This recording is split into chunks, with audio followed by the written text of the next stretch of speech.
como é que vocês estão aí? Tudo bem? Espero que esteja tudo bem com vocês, com a família de vocês. Vamos seguir o conteúdo aqui. A gente viu até um momento política e a gente viu até um momento cidadania. A gente viu duas dimensões. A gente analisou o sistema político no sentido amplo e a gente analisou um pouco da cidadania. E a aula passada, especificamente, a gente entrou mais a fundo na cidadania, apresentando os direitos, né? O que é necessário para que a cidadania seja plena a partir do Marshall. Se a gente vai seguir o conteúdo, né? Seguindo esse conteúdo, a gente tem que avaliar outras coisas, tá? E a gente vai entrar agora numa coisa chamada movimentos sociais. Movimentos sociais está diretamente relacionado à cidadania. Não tem como separar uma coisa da outra. Então, se não se entende cidadania e direito, como é a cidadania, não se entende movimentos sociais. E isto é um problema, porque a maior parte das pessoas não sabe o que é cidadania. Sobretudo, os conteúdos da aula passada, aquilo que eu transmiti, aqueles conceitos da aula passada, as pessoas não têm a mínima ideia daquilo. Falo as pessoas, eu falo no sentido amplo, como sociedade brasileira. A maior parte das pessoas que vivem na sociedade brasileira não sabe o que é ser um cidadão. Qual que é a implicação disso? Se a pessoa não sabe o que é ser um cidadão, como é que ela... Porque sem aqueles três direitos, direito civil, direito político e direito social, sem essas três coisas, é impossível exercer a cidadania em sentido pleno. Só que se tu não sabe o que é necessário para exercer a cidadania, é muito fácil pessoas políticos, né, fazerem coisas contrárias à cidadania e todo mundo achar normal, porque as pessoas não sabem o que elas precisam ter para ser cidadãos. Então, a gente vive num contexto muito complicado. E esse contexto complicado é por falta de informação. As pessoas não têm informação. Então, aquele conteúdo lá é extremamente importante. E ele está totalmente associado a movimentos sociais. Por quê? Todo movimento social surge porque falta algum daqueles direitos necessários à cidadania. É daí que surgem os movimentos sociais. É por isso que eles existem. Óbvio, movimentos sociais, a ideia do movimento social é bem interessante. Eu não estou analisando a condução dos movimentos sociais, isso é passível de crítica, tem vários movimentos sociais que usam de violência e outras coisas que talvez não seja legal, não concordo com esse tipo de atuação. E além disso, existem, obviamente, lideranças de alguns movimentos sociais que são corruptas, assim como qualquer espaço que tenha seres humanos iguais a eu e vocês, ser humano é corruptível, né? E eventualmente seres humanos corruptos assumem posições de liderança. O movimento social não está livre disso. Então tem sim alguns movimentos sociais com problemas.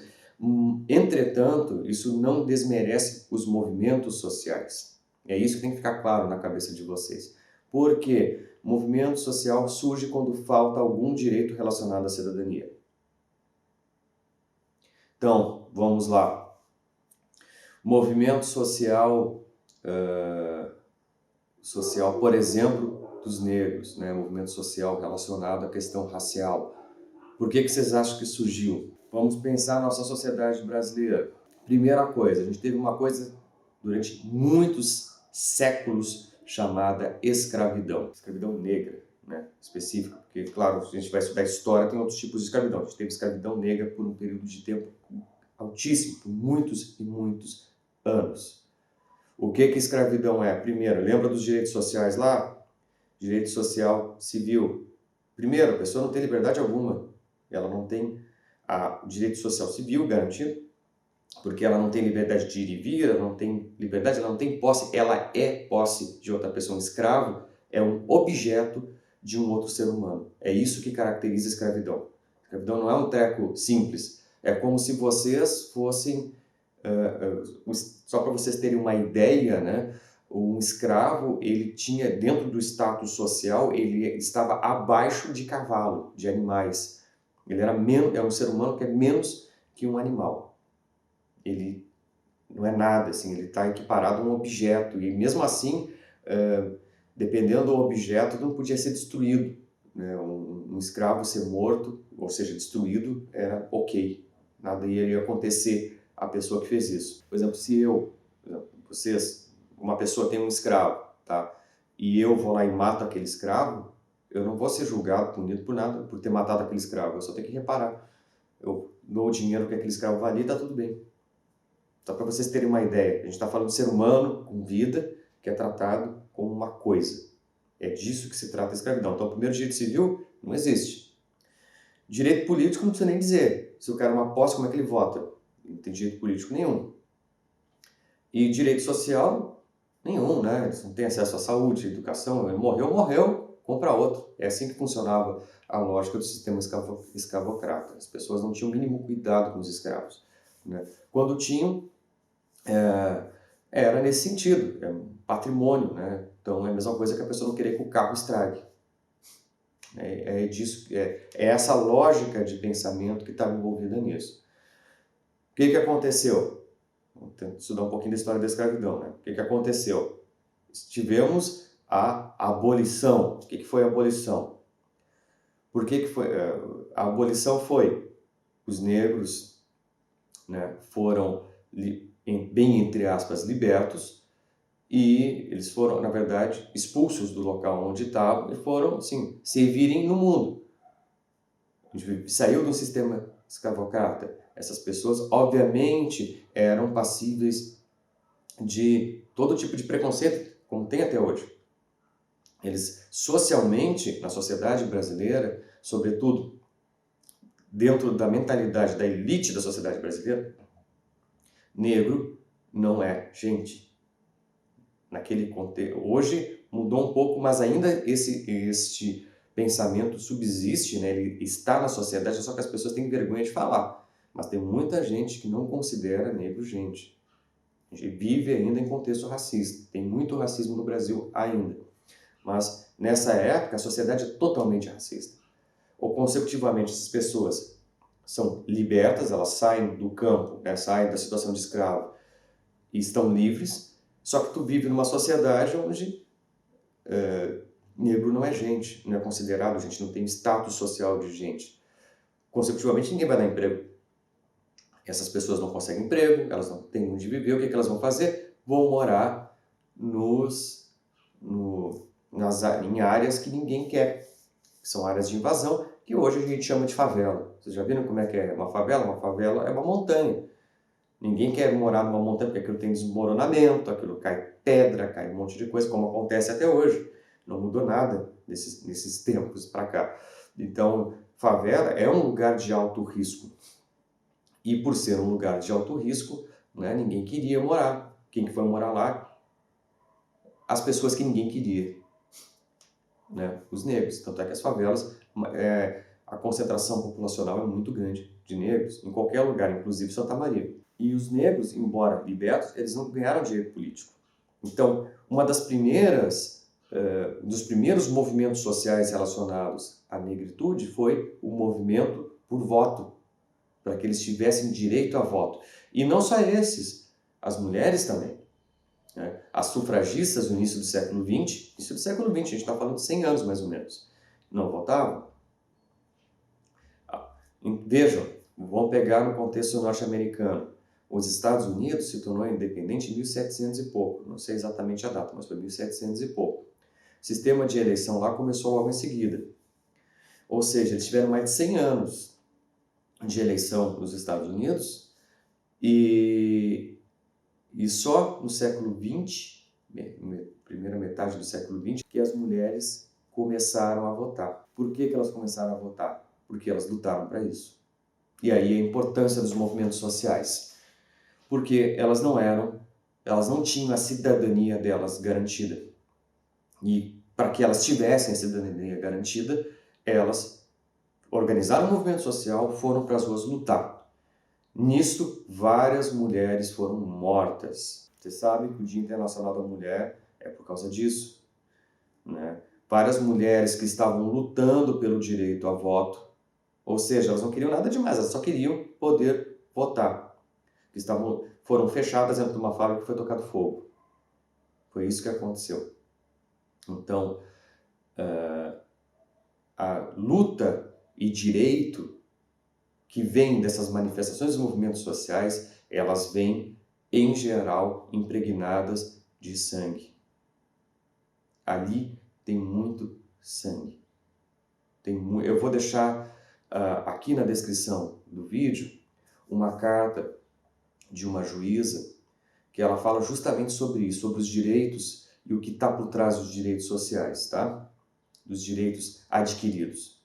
Mas, via de regra, muitos dos direitos que a gente conquistou, que a gente tem consolidado na nossa Constituição, eles estão relacionados à luta de várias pessoas. E muitas pessoas morreram lutando por isso.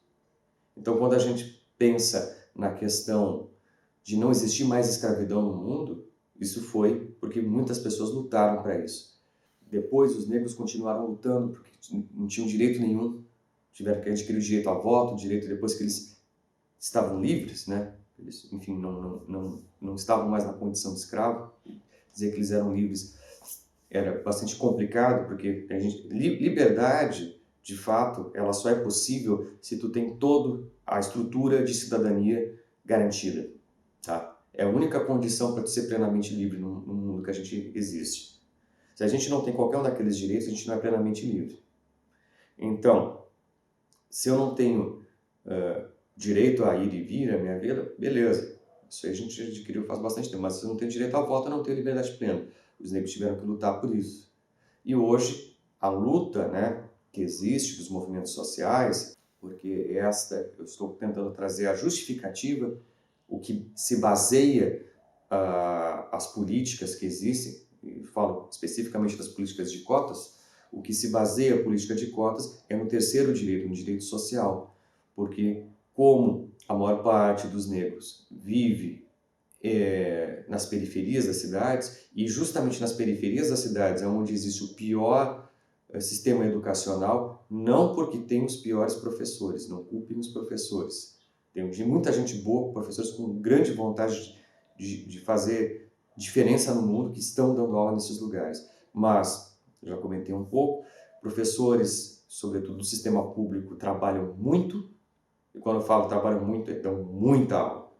Ou seja, eles não têm tempo para planejar direito suas aulas, e esse é um problema muito sério. Quem dá muita aula, está muito tempo em sala de aula, não tem tempo para planejar as aulas, diferente da gente que trabalha em escola particular. Eu tenho tempo, eu consigo montar aulas relativamente boas, porque eu consigo planejar minhas aulas. Eu tenho tempo de organizar minha cabeça, ler, dar uma estudada, para vir fazer uma aula.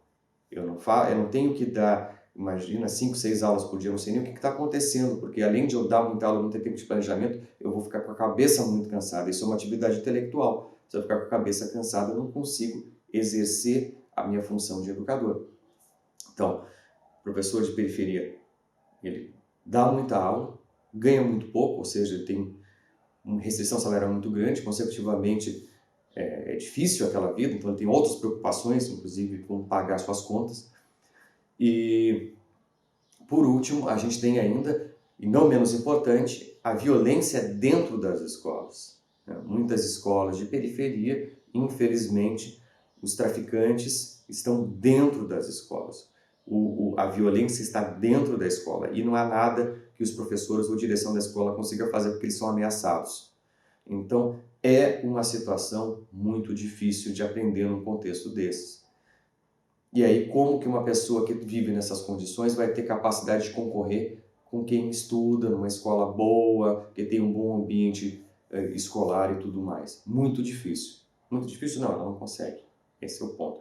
E essa justificativa, que seria o terceiro direito, o direito social, ela não tem os seus direitos sociais garantidos. Porque, em geral, uma pessoa que vive de baixa renda, ela não tem acesso a uma saúde decente, né?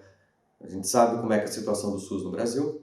Ele tem muitos problemas, sobretudo de acesso a tratamentos.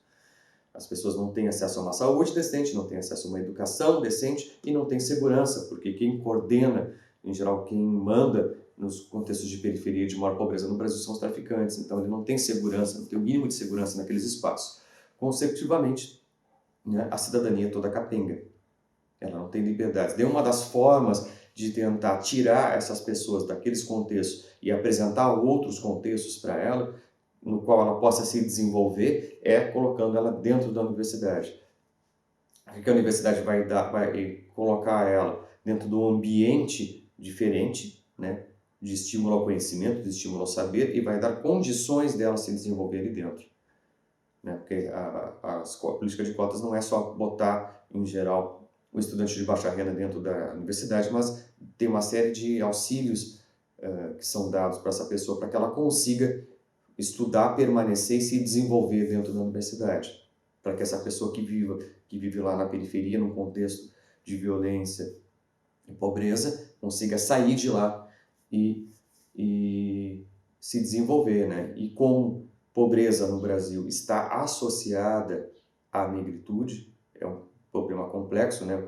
A maior parte das pessoas de baixa renda são negras, né? Os negros representam negros e baixa renda são, se a gente juntar essas duas variáveis, são a maioria no Brasil, né? A maioria dos negros estão na pobreza, infelizmente, em função dessa trajetória histórica. Isso faz com que eles lutem, né? E esse direito das cotas foi uma luta do movimento negro que ele traçou, né, dentro do Brasil para conseguir ter isso. Aí, como eu falei, essa é a lógica por trás disso. Tá? Se vocês que estão vendo, né, concordam ou não, é outra história. Mas vocês têm que entender a lógica por trás disso. A lógica é essa. Se vocês não concordam, vocês têm que criticar essa lógica e dizer onde está errado isso. É assim que funciona. Quando no Brasil, a gente vive num contexto em que as pessoas são contra e não sabem por que são contra. Elas são contra porque elas não gostam. O fato de vocês não gostarem de uma coisa significa que isso é suficiente para vocês serem contra, sobretudo quando a gente trabalha no espaço político. Vocês têm que entender por que uma política se origina e aí depois construir um outro argumento e se posicionar em relação a isso. Senão vocês não podem dar opiniões de vocês. Isso é assim que funciona o debate político, tá? Agora, a gente não trata a política, o debate político, como a gente trata a comida. Comida a gente pode falar, eu não gosto de comer isso aqui, tá tudo bem. Ele não precisa justificar. A política precisa. A gente vive também num contexto político polarizado, né? Onde as pessoas defendem uma coisa ou defendem outra e ficam brigando por causa disso, porque as pessoas não têm ideia do que é política, não têm ideia do que é argumentar, não têm ideia dessas coisas. Então tem que clarear isso.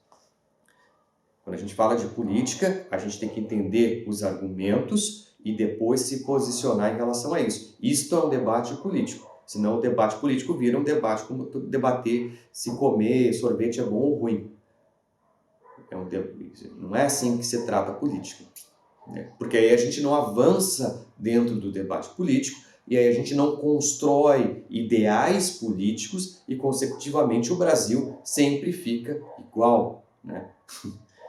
E é o que a gente acontece. Passa ano, sai ano, troca os políticos e as coisas não mudam. Por quê? Porque não existe debate político. As pessoas não sabem o que é política, não sabem o que é cidadania, não sabem o que são direitos sociais, e aí vão indo, né?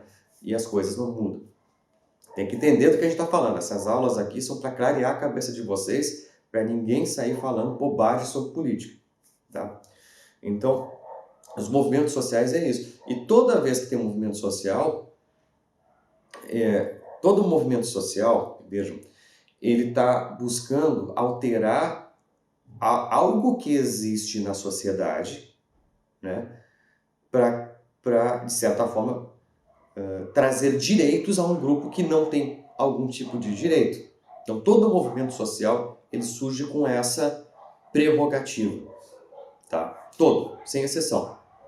Então, mesmo os movimentos sociais, por exemplo, a gente tem no Brasil o movimento dos sem-teto. Por quê? O movimento sem-teto são pessoas que não têm moradia, né, que querem adquirir uma residência. É isso. Por quê? Se a gente não tem um local onde morar, a gente não tem nada. Veja, lembra lá do direito civil? Um dos direitos necessários à cidadania é o direito à propriedade. E a propriedade mais básica que as pessoas têm que ter, não precisa ser própria, mas é que ela tem que ter acesso é a moradia, né? Se vocês não têm um espaço com cobertura, onde vocês possam viver, dormir e ficar, a pessoa não tem uma moradia, um local onde dormir, seja ele próprio ou alugado, mas ela tenha condições de ter um espaço, uma residência, ela não tem cidadania, porque ela não tem uma coisa básica que é um CEP. Ela não consegue receber correspondência, ela não consegue receber encomendas, ela não tem vida. Porque sem um CEP, sem uma residência, um local para receber contas e coisas do gênero, ela não existe no mundo, né? A gente tem que ter duas coisas para conseguir ter ação no mundo. Uma é os documentos, né? CPF, RG, essas coisas, os documentos básicos que são para a gente ter, principalmente CPF e RG, esses dois documentos, e a gente tem que ter uma residência.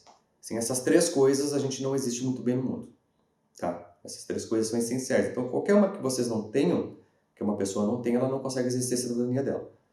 Então, são questões básicas e as pessoas...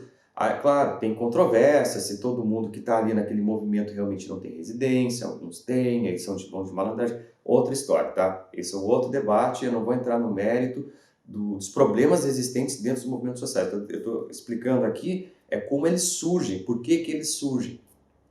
Isso que eu estou falando. Em geral, o movimento social, quando ele surge, a ideia por trás dele e o que organiza ele é uma ideia boa. Como eles são conduzidos, eles se desvirtuam como qualquer coisa humana.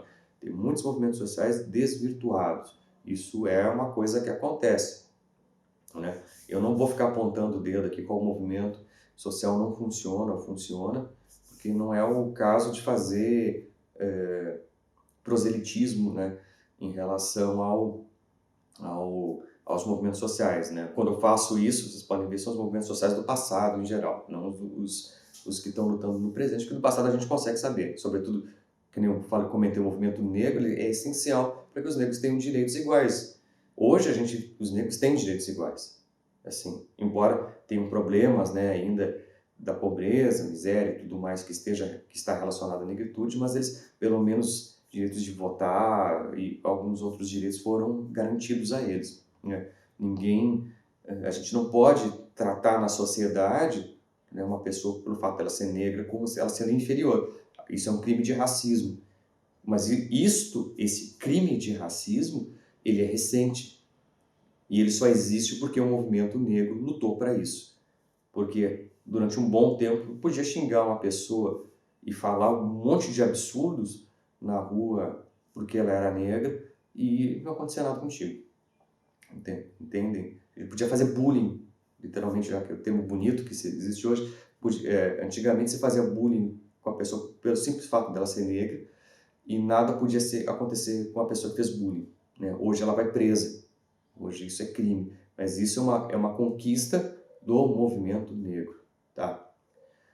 Então, e os movimentos sociais têm isso. E o movimento social, ele tem uma outra característica que é bastante importante. O movimento social, ele não ele é um movimento social, ele representa um grupo, tá? Óbvio que, eventualmente, algumas figuras acabam ganhando proeminência nos movimentos sociais e se tornam uma espécie de porta-voz dos movimentos sociais, mas eles não são donos do movimento social. Isso não existe.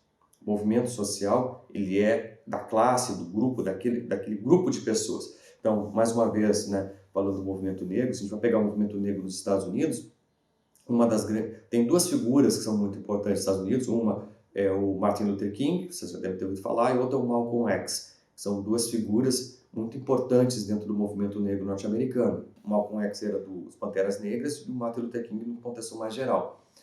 E os dois lutaram, eles assumiram a proeminência dos movimentos pela sua postura, pela sua capacidade de diálogo e tudo mais, mas eles não eram donos do movimento, de forma nenhuma. Eles não eram donos dos movimentos sociais. Tanto é que os dois foram mortos, né? O Martin Luther King, o movimento negro continuou nos Estados Unidos após o Martin Luther King e o Malcolm X também. Então, os movimentos, as Panteras Negras continuaram depois e a partir desses movimentos sociais se conquistou muitos direitos, sobretudo os direitos políticos dos Estados Unidos, né? Os Estados Unidos, antes deles, tinha segregação racial dentro dos ônibus, né? Tinha vários tipos de segregação racial nos Estados Unidos. Depois, a segregação racial ela não era mais permitida, quer dizer, ela continua a ser, em alguns locais não, em outros ela continuou. Tem um filme chamado O Livro Verde, tá? Que vocês acham, ele tem no Amazon Prime, eu não sei se tem no Netflix, mas é The Green Book, é o Livro Verde, que ele conta a história, um pouco dessa história. É um filme bem legal de ver e ele fala sobre isso, tá? Ele fala, é um negro, né?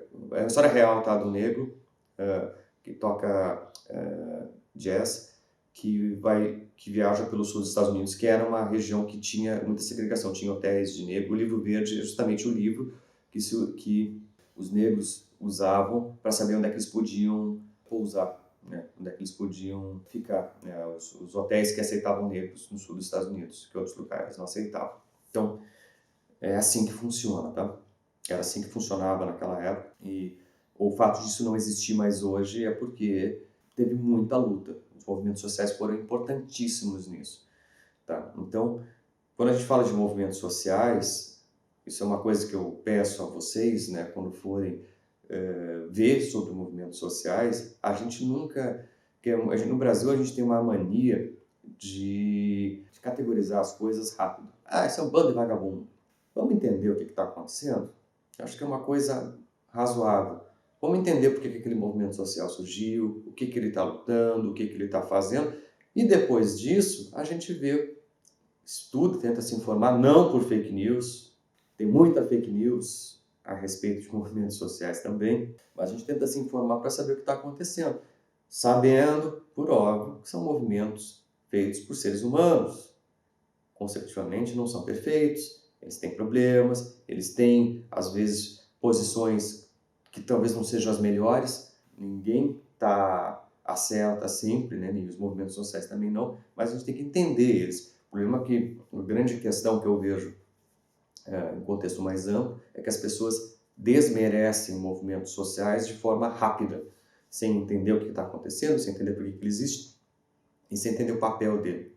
E como eu estou falando, o grande papel dos movimentos sociais é garantir a cidadania em sentido amplo.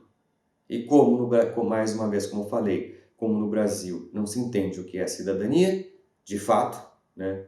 Porque a primeira aula que eu falei, cidadania, direitos e deveres, é a coisa mais lógica, mas cidadania não é só aquilo, ela vai muito além, como vocês podem ver.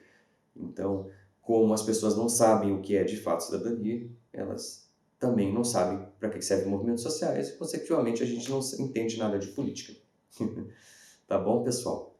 Por hoje é isso, tá? Fiquem bem, sigam estudando sobre política, isso é importante para a vida de vocês, ter essa formação clara na cabeça de vocês, para que vocês sejam cidadãos conscientes e não falem bobagem por aí, né?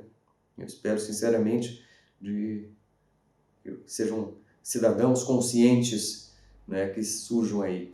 Quem sabe até políticos conscientes, né, que vocês talvez trilhem essa caminhada aí e sigam fazendo coisas legais aí pelo Brasil, né? Então é isso, pessoal. Um grande abraço, fiquem bem, lavem as mãos e nos vemos na próxima. Até!